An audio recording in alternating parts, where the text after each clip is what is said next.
What's going on, everybody, and welcome to another episode of Screen Time Continuum. I am Nick, and tonight I am joined with Mike. How you doing, man? Doing well, and yourself? Not too bad. Thanks so much, and we're hoping that Excellent. you guys are having a great evening as well. It is Wednesday? Yes.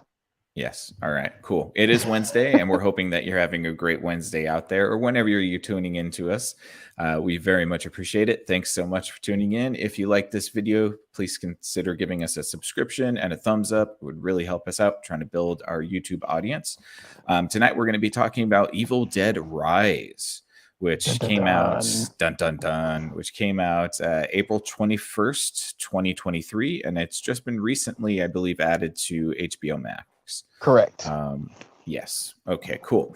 And I have the IMDb pulled up here. So the runtime for this is 1 hour and 36 minutes. It's directed by Lee Cronin. It was also written by Lee Cronin, and it stars Mirabai Pease, Richard Crouchley, and Anna Marie Thomas. There are also Lily Sullivan, Noah Paul, Alyssa Sutherland, and Gabrielle Eccles. And yeah, this one was shot in New Zealand, and it is a sort of, I don't know if you would call it a remake, but a sort of reinvigoration of the Evil Dead franchise. Correct, Mike? Uh-oh. Uh-oh. I mean, yeah, I suppose, yeah. If you've never seen the original, I say go watch the original. Well, it's funny that you said that because I myself have never seen the original Evil Dead. So, and this movie definitely made me want to go check it out. So take that for what the it's original. worth. I think is better. I think everybody thinks it's better. But yeah, but we're not going to talk about the original tonight. We're going to talk about this one. No. Yeah, well, why don't we get your first impressions, Mike? What did you think about it? Seeing as though you've seen the original Evil Dead, what did you think about this one? Well, to be honest, the first thing I thought when I saw all the characters, I was like, is this like a woke version of horror movie? Like a woke horror movie? Is that what this is? I mean, is that the trajectory that all the movies are going in? You have to be woke for it to be good, and you have to have these strong female characters. What's the term? Specifically strong. Was it a strong woman, or what is it? What did they say? I don't know. I forget. There's a specific term that they use when they write these these female characters. I forget the actress's name, but she mentioned it a few times, and every time she sees that term in a script that they offer her, she kind of rolls her eyes and groans. Because she recognizes it for what it is before it even gets any too far. Because I mean, isn't like the daughter supposed to be like non-binary and some other stuff like that? So I don't know. that kind of stuff. It always rubs me the wrong way. Like, stop doing that with kids. Anyway, that's enough for that. As far as horror goes, I thought it was somewhat decent. As far as the story, I thought it was kind of it was a stretch because I've seen the original and I like the original the way they did it. I did like some elements to this one, so I'm not gonna say it's a terrible movie at all. I'm not gonna say that. It just wasn't what I was expecting. I'll put it that way. Okay. Yeah. Sorry for all that rambling. No, you're good. You got to get it out, man. You got to think your thoughts through. It's not easy doing it on the fly. Right. Yeah, no, I thought this was pretty decent. I don't know enough about the Evil Dead, so I'm gonna go watch it after we get done. I'm gonna go check it out tonight. Excellent. Yeah, just because I feel like I missed out on something that was probably pretty cool. So I definitely want to go check that out this evening. But as far as this movie is concerned, it was entertaining enough. It was just, I did find myself a little bit bored by the story. It wasn't anything that was, I don't know, that just, it all felt very mundane and kind of isolated. And maybe that's how the other Evil Deads feel as well. But it just, this is apparently in Los Angeles, but you would never be able to tell. Well, it's just that's part of the problem. Yeah. What is? Well, okay. This movie is supposed to take place in the heart of Los Angeles. Right.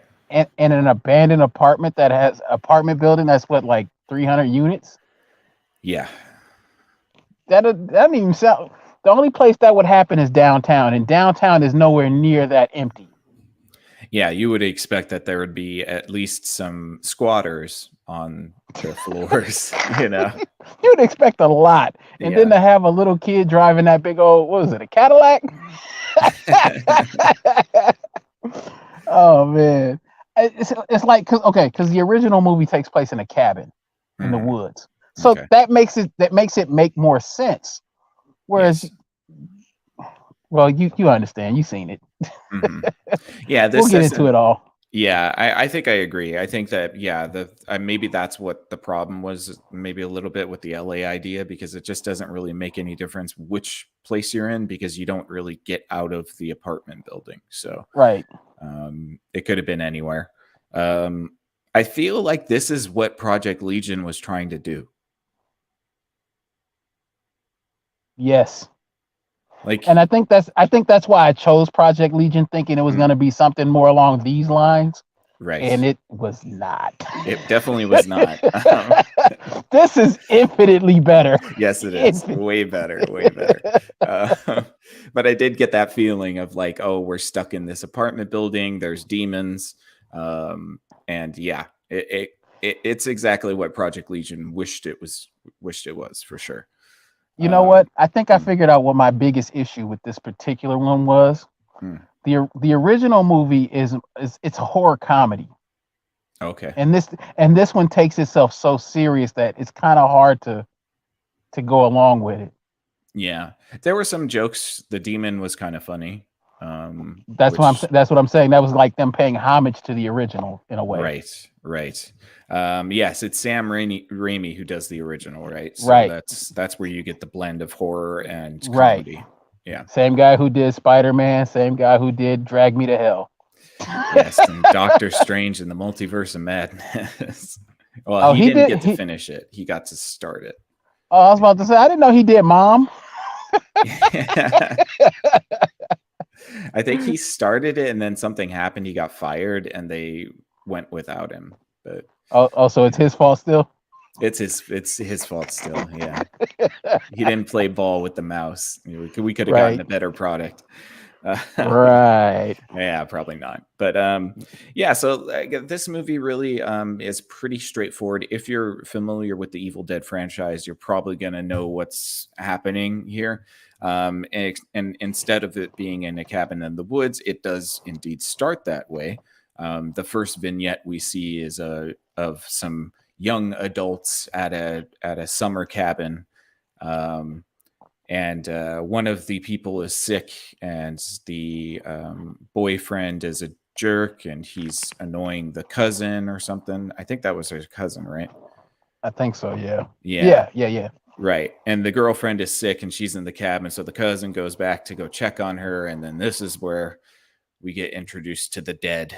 She is reading the book that her cousin is reading, but she's not looking at her or the pages or anything like that, and gives a nice creepy feel to what you're going to experience for the rest of the movie. And I did like that sort of introductory card where she turns full evil and kills everybody and then rises out of the lake, and it says Evil Dead Rise. I thought that was pretty stylistically good. Although I think that might be a throwback. Maybe that's a throwback to an original movie. No? Nope. Okay. Nope. All right. So there's an original idea that I thought was good. But well, you know what? Wait a minute. Maybe it is, because there is a scene in the original where one of the demons kind of floats and starts talking crazy to people, but it wasn't all dramatic like that. Okay. Gotcha. Yeah. This one was very stylistic, which I liked. But then we cut to this family who is in this apartment. It's a single mother with her 3 children.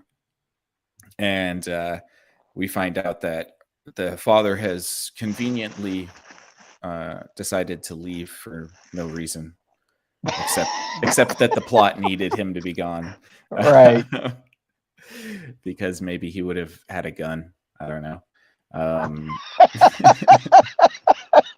Not that it would help. No, that's true. It wouldn't have done much, but still. But yeah, so it's the single mother, and she's, dealing with her 3 kids. One's a DJ, the other is kind of like a goth kid, and then there's a small little haunted girl. Right. Every horror movie has to have. She's cutting off the heads of dolls with scissors and making Ponzi sticks, things like, because she thinks that, if she's going to get eaten by a monster, she wants to scare the monster with her own insanity. Her own insanity, pretty much. And so, so we get introduced to this family. It's pretty cut and dry. It kind of is a lull here because then we get the sister of the mother gets introduced, and she comes back into town, and she's kind of like a roadie or a groupie, as they pejoratively call her. But she's apparently a guitar technician for a band, and she's been traveling all around the world, and she's kind of the cool aunt that it only comes around to give presents and look cool. We call her the cool rich aunt.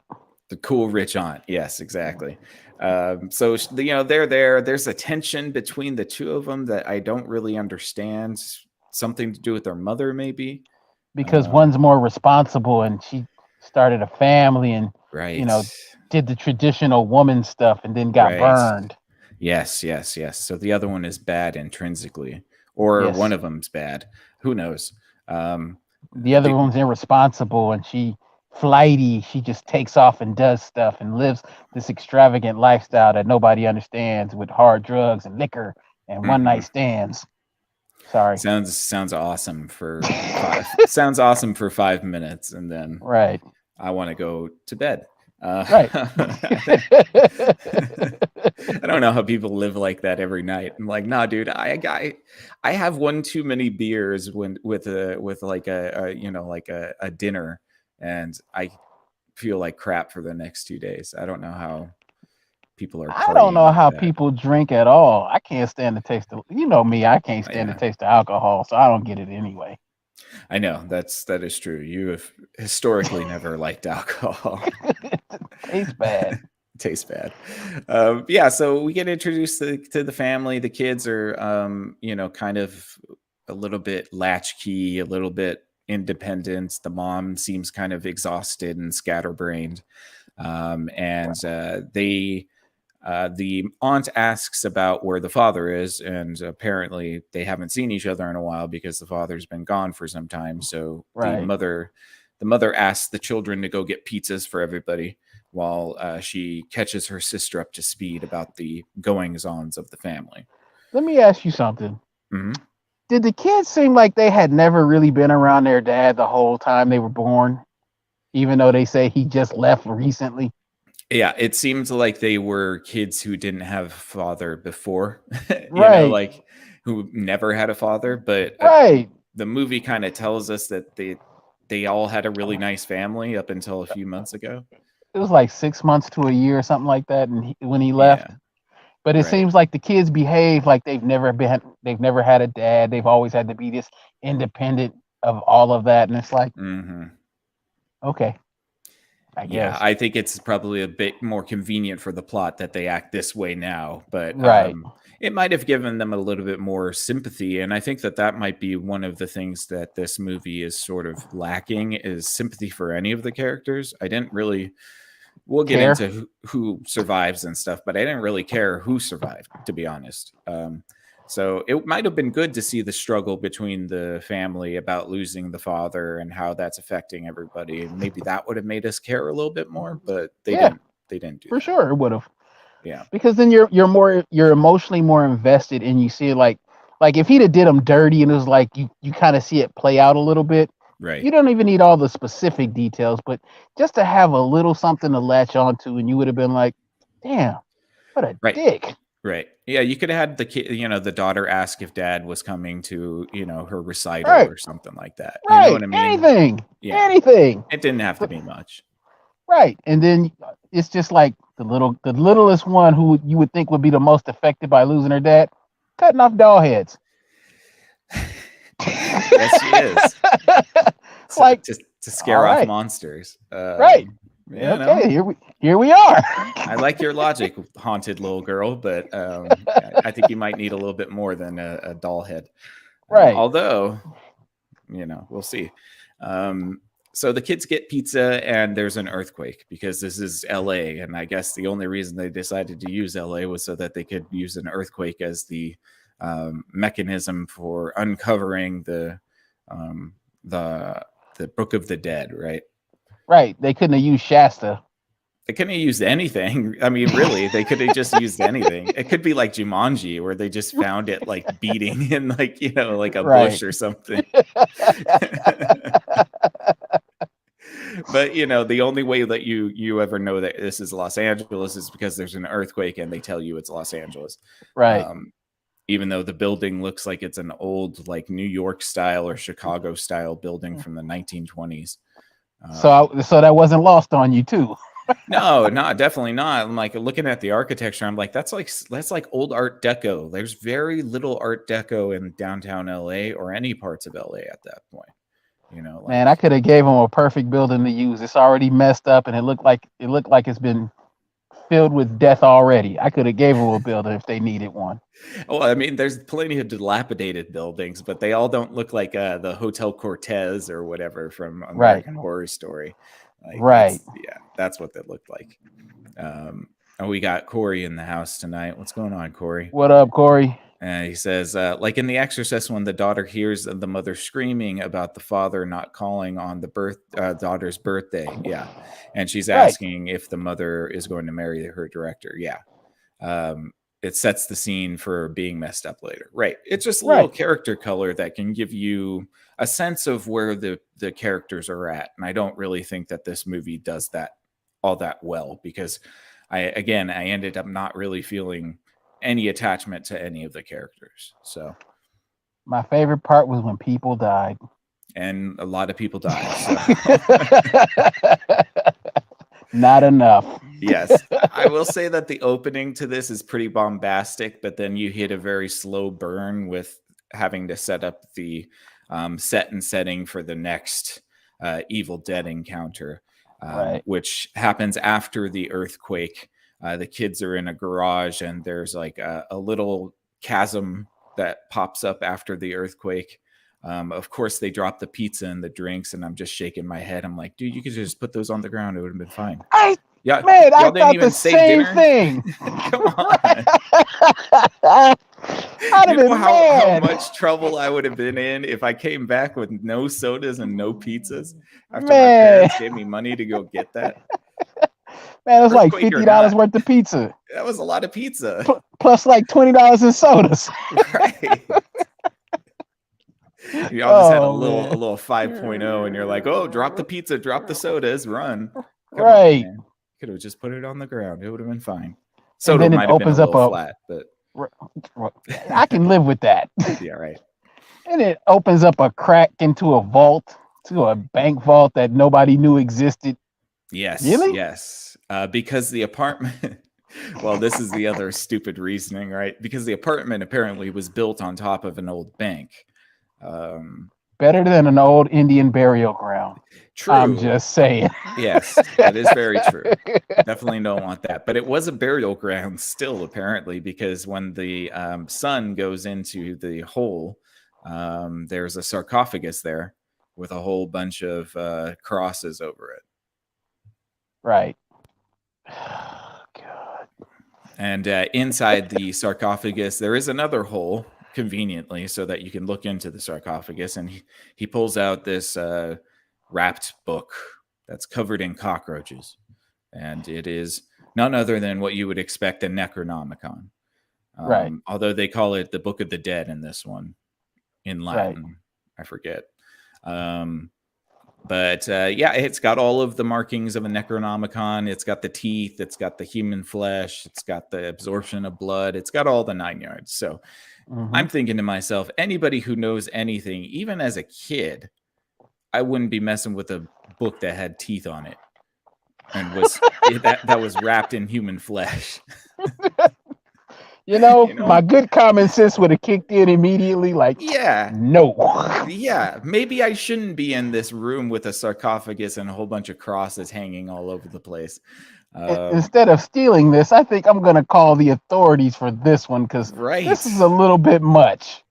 Or just keep it pushing and never mention it again because that building's getting demolished in a month anyways.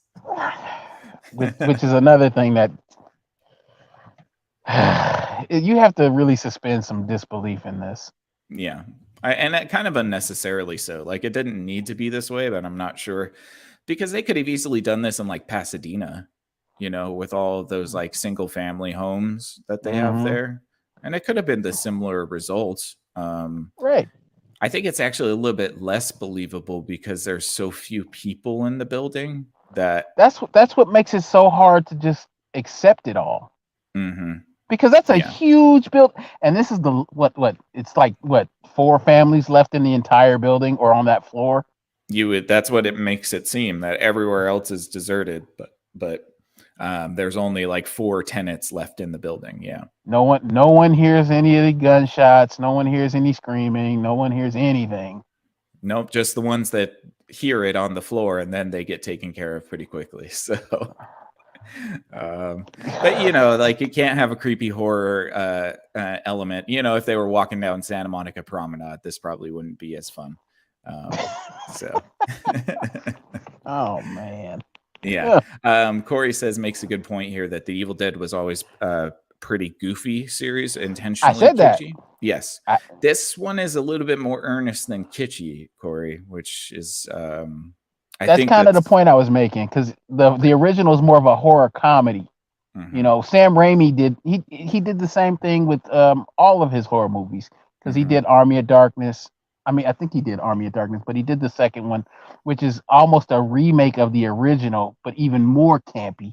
But it's still good. It's still good. At least in my opinion.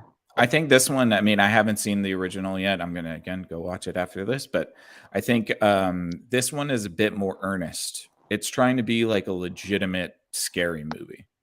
Right. And I think it does okay with some of the horror elements. I'm not like saying it's awful, but it does lack a little bit of that camp that would have allowed you to suspend disbelief more. Right. And that might be the problem we're seeing here, is that there wasn't enough camp for us to be like, oh, that doesn't matter that there's only 4 tenants in this giant building. Right. Yeah. So the Sun brings the Necronomicon up along with 2 vinyls, haunted vinyls, which were the were the recordings from 1923 of the priest that found the Necronomicon and then swiftly brought it to his church to ask them if he could translate it, to which they said hell no. Smartest part of the movie. Smartest part. Why would you even ask your church? They would obviously say no. Well, because aren't they Catholics? Yes. That's why it makes sense. I guess maybe, yeah, they wanted to do it for scholastic reasons, but so the priest, doesn't get the permission from his church, but he goes rogue and decides to translate it anyways. And these vinyls are his recording of his translation of the Book of the Dead, which you can already see from a mile away where this one's going. And we're going to play them here for you guys right now. Go ahead. Let it rip, Nick. Exactly. That's basically what the movie does. It's like, hey, I got a translation right here. Do you want to hear it? Here it goes. And so the kid is playing the vinyl, and the priest translates the opening spell, which is the summoning spell for the demons. Of course, as it is, you want to get the demons here first before you have them contort in different ways and turn into demon tarantulas. And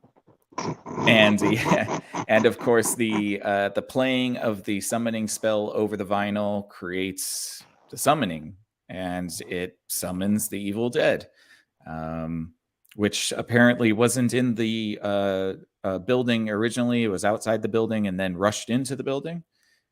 Conveniently enough in time for the mother who was doing laundry to get hit by it. And this is where the movie, I think, is supposed to take like a more sinister turn. But the problem is we don't really know enough about the mother anyways.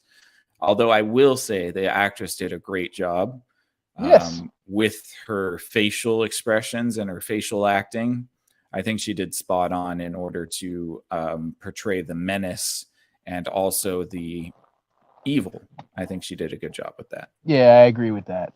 Yeah. But so the mom gets possessed and lots of shenanigans ensue. What I was wondering, I was going to ask you is I'm not 100% sure on the lore here because I assume that it can take any body it wants, right? Doesn't have to be a particular person or anything like that. Nope. Anybody. Okay. So it's just decided because the mom was right there that she got it first. Right. Because she had to do laundry for her snot-nosed kid who didn't do her own laundry. Right. Right. So it was the kid's fault always, as usual.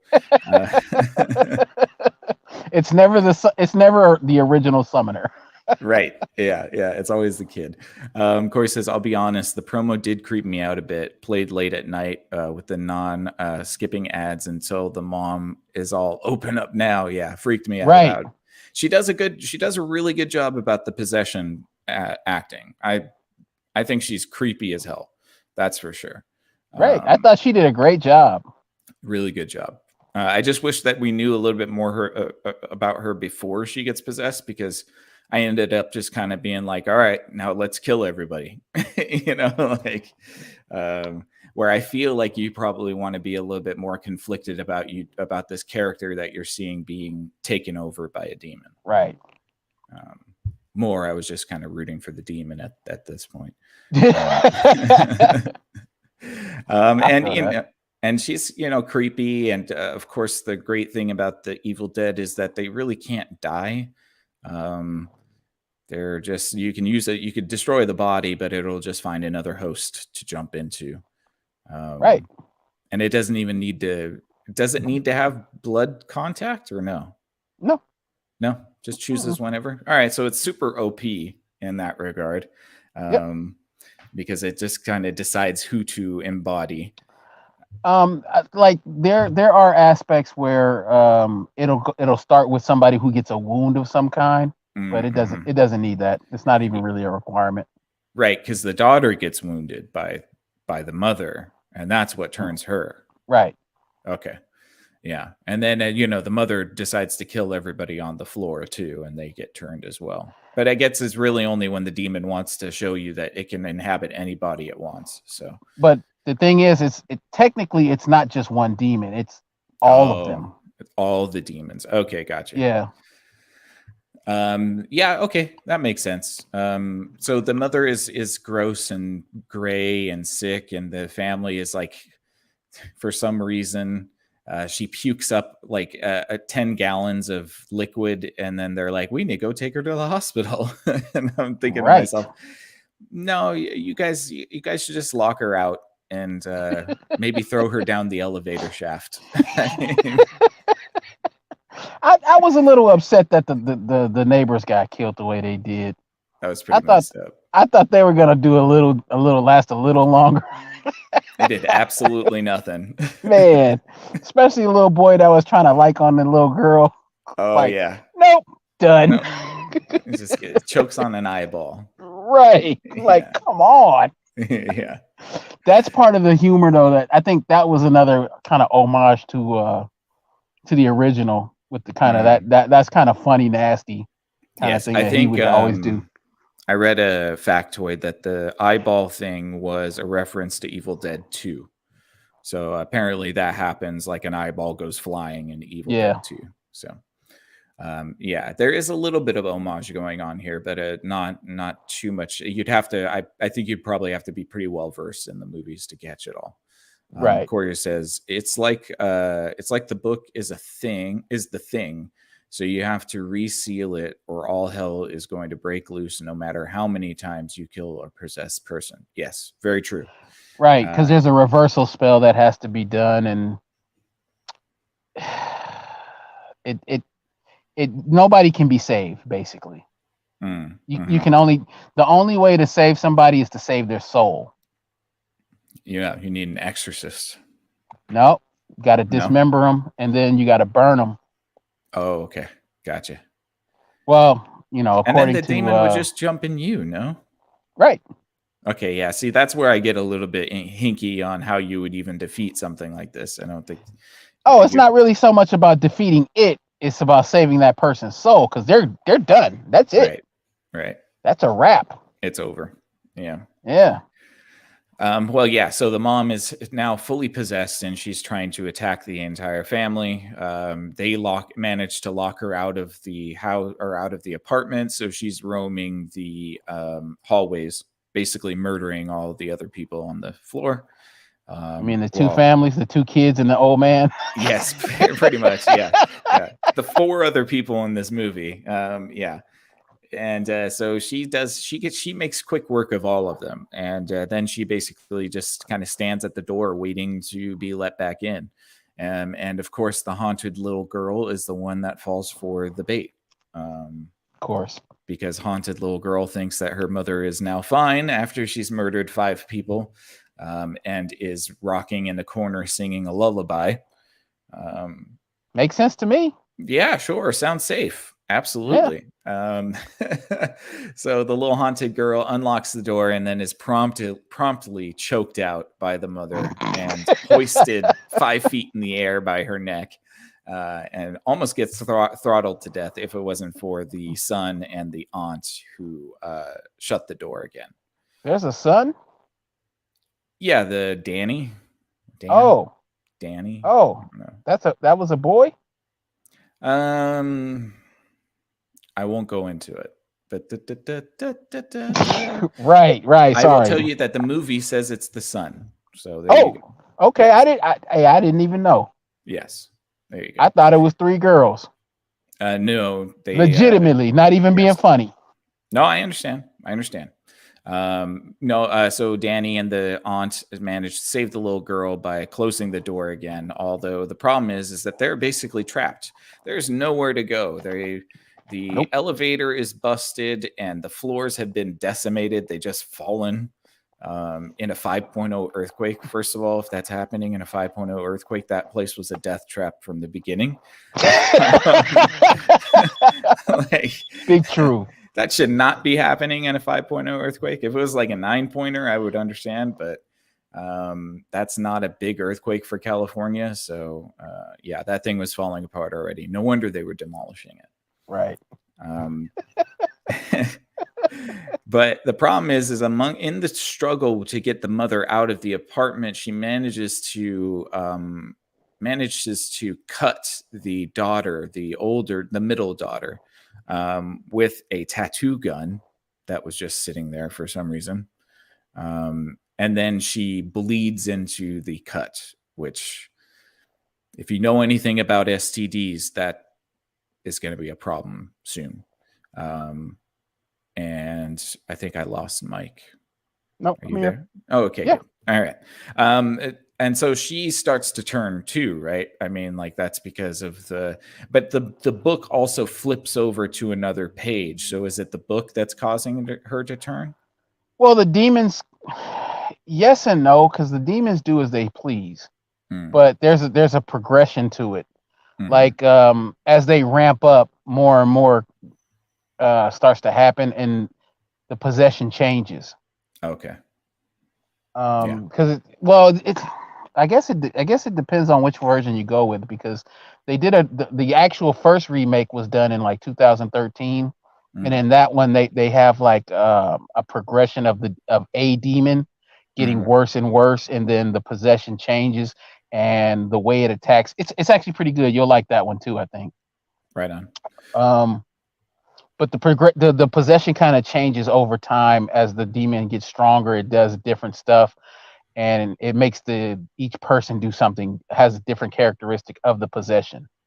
Okay, gotcha. And they're kind of going along with that.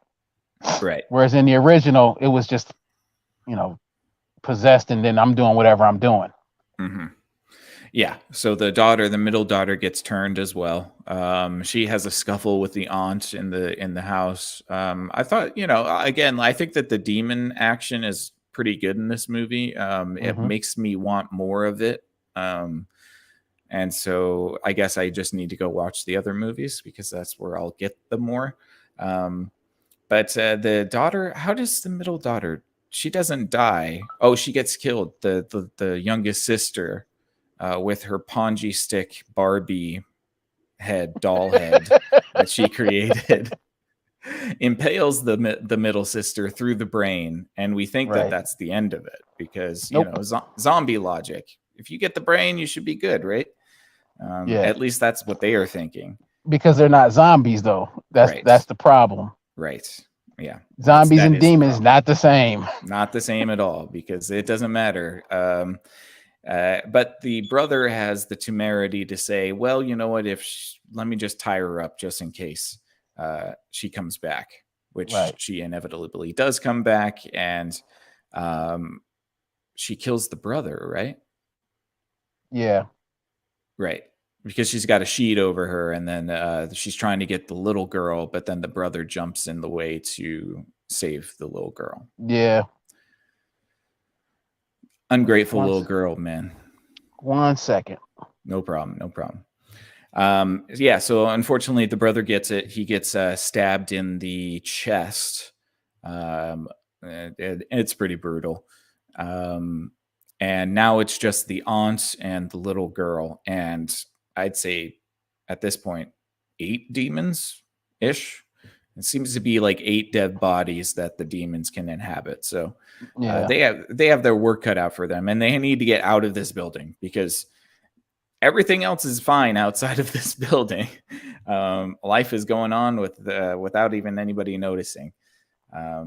So they manage to get into the elevator, and then the elevator fills with blood and then drops them at least 5 stories into the garage. And I'm thinking to myself, they dead. No, because then the movie would be over. That's true. That's not how that works. No. I didn't know. Apparently, blood will soften the blow of a 50-foot drop. So, I guess that the elevator drops into the garage, and the door opens, and the giant wave of blood sloshes them out into the garage. And the little girl and the aunt are okay, but they're covered in blood. Of course. Yes, of course. Well, of course, as you would have to be at the end of this type of movie, of course. And then technically, each movie has that happen. Right. Everybody's covered in blood by the end of it. That is true. All the while this is happening, the demon mother and the other dead bodies are starting to eat each other, and we're kind of left to wonder what the heck is going on with that. Until we see the book flip to a page where they're all fused together in this sort of demon tarantula thing that ends up following them down to the garage. And now, so they're so close to freedom. The garage gate is right there, but there's this demon. They're trying to get away in this station wagon in the garage, but of course the station wagon's its wheel is stuck in a hole, so you can't drive the station wagon even though there are other cars. So they need to escape on foot, but now the tarantula demon is there. And so there's this sort of cat and mouse game around the car and around some of the pillars in the garage. And then all of a sudden, for no reason, unless it was the demons who did this, the garage gate starts to close. Do you think that was the demons? Absolutely. Okay. Yeah. I mean, because otherwise it wouldn't make sense that the garage gate just closed for no reason. Yeah, trust me. Well, the demons can do a whole lot more than just possess people. Well, they filled an elevator full of blood, so yeah, they could definitely do a lot more with reality than possess. It gets bananas. It can get bananas, especially when like the talking moose heads start to talk. I'm gonna have to watch the other ones. That's for sure. So the gate is closing, and they're running towards the gate. They're about to do this Indiana Jones style slide underneath the gate as it closes. The aunt gets out, but of course the kid is not coordinated and not athletic, so it gets snatched up by the demon quite quickly with the garage gate closing. And the aunt looking in horror as the child is taken away into a wood chipper truck, because it looks like the demon is going to use the little girl to add to its tarantula body. That was the best part. It's just I just need your pretty little head. Man, I was sitting there like, get her. Get her. I mean, he almost did. I mean, the tarantula demon grabs a chainsaw and just got the chainsaw right to the little girl's face. But the aunt is able to break back in to the garage through one of the, they always have that door right next to the gate. So she's Side note. Yes. Side note. Go for it. The chainsaw is always the part for this movie where they wanted the audience to go, yeah. Definitely. I thought that was a callback to another movie. Is that not in another movie? That's callback to all of them. Okay. Got it. Because Ash is the original main character and Chainsaw was his thing. Okay. Yeah. Because it definitely was one of those hero landing moments. Right. I didn't think of it that way. I definitely felt like, oh man, now the hero's here. Right. So yeah, the demon has the chainsaw to the little girl, but thankfully the aunt breaks back into the garage and dumps one from the shotgun into the demon's back, which only really pisses it off. Pretty much. Again, there's not much you can do to this thing. But there's a convenient way to eliminate it for right now anyways. The little girl is able to escape the demon, and then she hides right under the truck that it's at. So I don't know how much that was going to help. She probably should have ran out of the building, but that's just me. And the aunt is now struggling with the demon. The demon knocks the shotgun out of her hands, and then there's the chainsaw on the floor, and there's a struggle between, whether the aunt is going to succeed. The little girl, with an assist, turns on the wood chipper, right? Mm-hmm. Oh, no, she slides her... No. Does she slide the chainsaw over? No, that's already on the floor, right? Yeah. Yeah. So with the little girl's help, she turns the wood chipper on, and the aunt now has the chainsaw and just begins to stab the demon over and over with a chainsaw in gloriously bloody fashion. And her whole plan is to push the demon into the wood chipper so that the demon's legs get caught in the wood chipper and it starts to slowly get ground down very slowly. Right. I thought that was going to be over very quickly, but she was still stabbing it with the chainsaw while it was getting wood chippered. And I'm like, wow.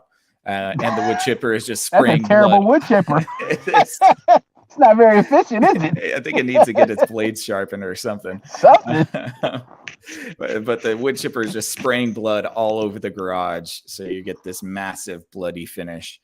And of course, the mother's head is the last thing to get wood chipped. And the demon gets one last little dig at the aunt, calling her a groupie whore before before the aunt kicks the mom's head right into the wood chipper. I hated you anyway, bitch.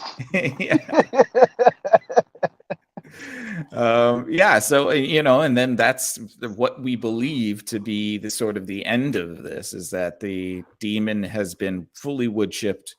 The aunt and the little girl make it out safely. Mm-hmm. And that's that. And then we find that actually the thing that we saw in the first part of the movie was the follow-up to what we just watched. And the people in the cabin were actually the girl that gets possessed was living in the same building, on the same floor or a floor below them. Something like that. And then she goes to get in her car in the garage, and that's where she finds the entire pool of blood and the wood chipper, and promptly freaks out, but not before the evil spirit can enter her. And so that we got this sort of full circle thing going on here. Right.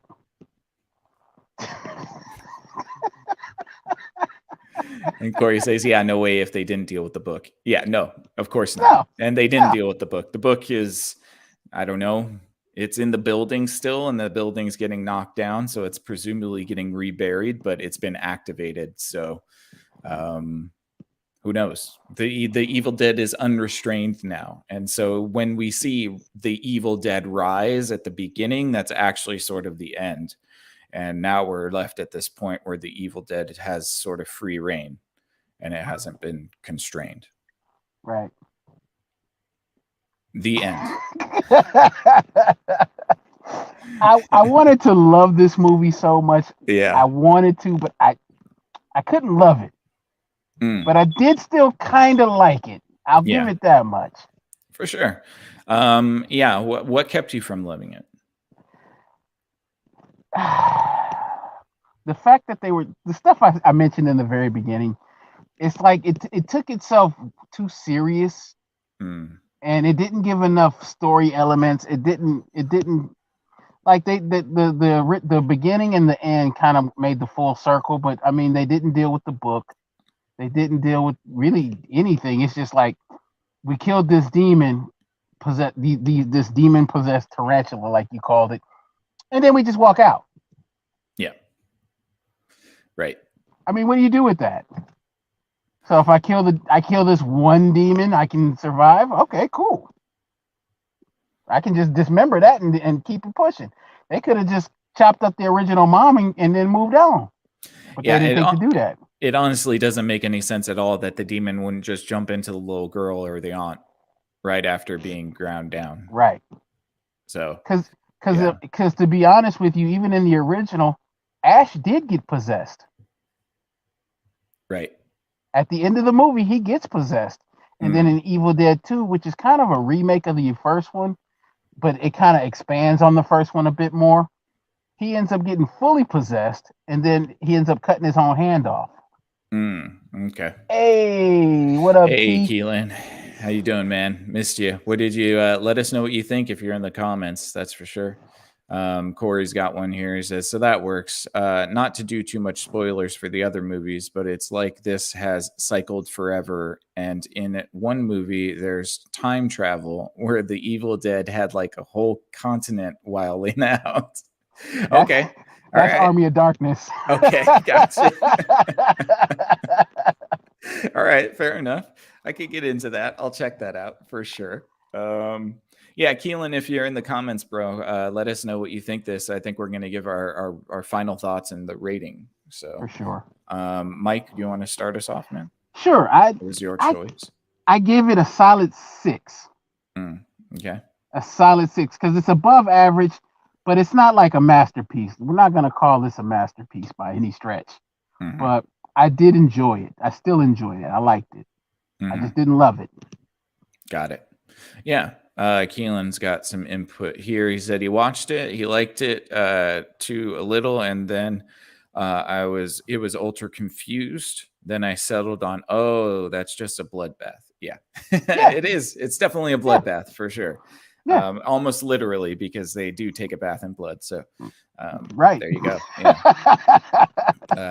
Yeah. I think I'm around that with you. I think I actually really enjoyed this. To be fair, I have not seen the other Evil Dead, so I'm sort of hesitant to score it too high because I know that it didn't. Without seeing the originals, I already know that it probably didn't meet the expectations of the originals. But I would say for my enjoyment and what I liked about it, I think that the cinematography was good. I think the sound design was good. I really like the actress that plays the mom in this. Again, I think she's terribly creepy, and she just does a very good job about that. What does that say about her, though? She's got good facial acting. That's what it is. I agree. Yeah. And so I think she did a great job. I don't know if the other characters were that likable. I feel like they were all very shallow.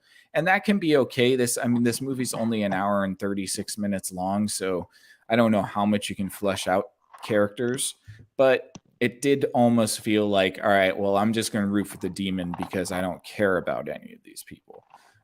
Which I guess is a choice you can make if you want to, but I feel like we should have cared a little bit more. So I'm going to leave this at like a 5. I solidly enjoyed it. I think that it was a decent film. I don't know if what it compares to the other Evil Deads, but as far as a horror movie goes, I think this is pretty fun. And I think it's a little bit more fun than it is scary, but it also isn't as wacky as what the original Evil Dead is. So it does kind of fall flat for that.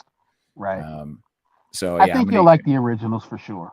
Yeah. Again, I'm going to go watch the original when I get off of this. So, nice. Yeah. Keelan says overall would rewatch, and the stringing together of the storyline was easy to follow, but the recap of showing the beginning was the aftermath was confusing.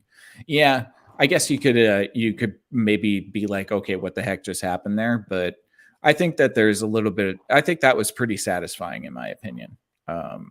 Because I didn't expect that, I was wondering who those people were from the beginning were kind of, and right. then, and like throughout the movie, like who were they? Like what did they have to do with the story? Because I mean, they all look alike to me, but I know they're different people. Come on, man.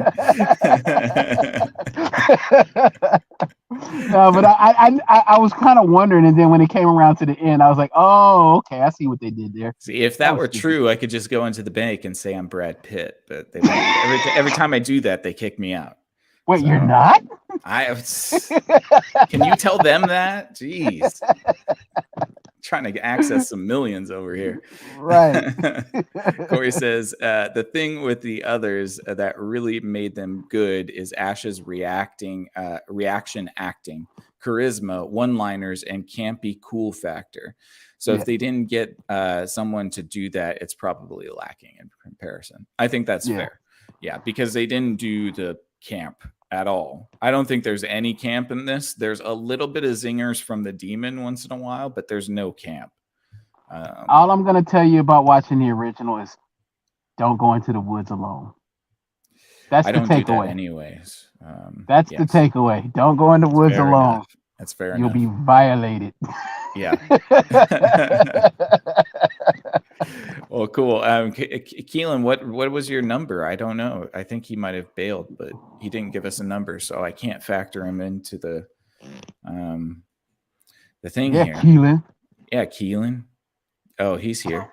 Keelan says the demon needed more lines. There, I said it. Yeah, he did. Definitely did. For sure. Yeah. I definitely like the creepy voice and the very nonchalant attitude it had. Right. It was very casual about murdering, that's for sure. And that is such a difference in the original too. Oh, really? The demons in the original were talking shit. Okay. It's an experience. Right on. But you know what? Not only watch the original, watch the remake too, the one that came out in 2013. Okay. If you get it, you don't have to do it all tonight, but just get it, get a comparison for yourself, and we can talk about that. Yeah, we will. I think they're all on Max, so I'll be watching those for sure. Absolutely. Yeah. And Keelan says he's going to give it an honest 6, and I think that you guys are right on that one. He says honestly was looking forward to a rewatch by the time Bridget was snatched. Yeah. Okay. There you go. So I think that what this is it's about a 6. It's about a 7 or a 5.8, 5.9 if we added it all together. So that's fair. Yeah, I think that's pretty fair. It was a decent film. It was gory. It was crazy, but not campy. So if you are looking forward to that in your Evil Dead, you might be a little bit let down with this one. But yeah, you got anything else, man? No, I think we covered it all. I think we covered it all, man. Definitely. All right. Well, I think we're going to wrap it up here, guys. Shout outs to Corey and shout outs to Keelan. Keelan will be back with us on Sunday, and we will be reviewing Inglorious Fashion again then, Sunday night at 8:30 p.m. Be sure to check us out. Again, thanks, Corey, for checking in with us. We hope that you enjoyed this episode too, and all of you out there for watching. We really appreciate it. We are a very small channel, and we're just, very touched that people would want to listen to us talk about movies. So thanks so much for tuning in with us, everybody. If you enjoy, please consider giving us a thumbs up and a subscription. It would really help us out. We're trying to build our YouTube page out, trying to get that audience base, and trying to give you guys really great content. So if you have any feedback for us, please always feel free to drop it in the chat or in the comments, and we will take it to heart and consider it. Thank you again for tuning in, everybody. We really appreciate it. We're going to be back again at 8:30 p.m. on Sunday, so please be sure to join us again. And we also have a list of podcasts you can check out if you want. We have most of these are pretty heavy in episodes, so you can go check these out here too. We got lots of podcasts for you guys to enjoy during the week when Screen Time Continuum is not on, but we are here every Wednesdays and Sundays at 8:30 p.m. I don't know what we're going to be reviewing yet. Unfortunately, I think it's Keelan's choice, so stay tuned for that, but I will try to post it either the day before or something like that on our community page so that you can watch along with us. Yeah, I think that's it, guys. Again, thank you all. We really appreciate it. We hope that you enjoyed this episode. Let us know what you thought of The Evil Dead Rise. What is it out of 10 for you? We would love to hear from you. Absolutely. Thanks again. Let's talk about it. Let's talk about it. We'll be in the comments. We appreciate all of you guys. For the Screen Time Continuum, I am Nick. And I'm Mike. So, Inglorious Fashion, is that the one with the Nazis in it? No, that's Inglorious. What is it? Bastardos. What? Oh, right.